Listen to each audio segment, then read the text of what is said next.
সুন্দরভাবে কথা বলেছি। সমস্ত দলের প্রধান দলের নেতারা এখানে উপস্থিত ছিলেন। আমি ওনাদের ইনভাইট করেছিলাম এখানে।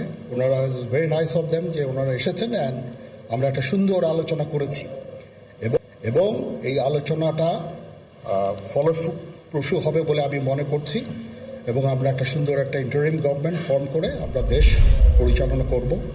মাননীয় প্রধানমন্ত্রী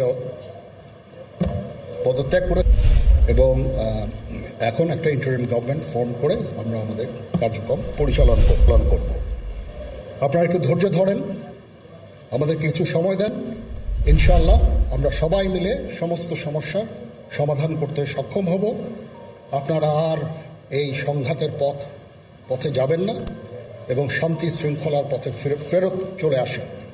আমাদের দেশের অনেক ক্ষতি হচ্ছে, অর্থ সম্পদের ক্ষতি হচ্ছে, জানের লোকজন মারা যাচ্ছে।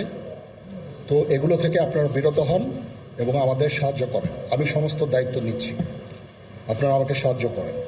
সবাইকে ধন্যবাদ। আল্লাহ হাফিজ।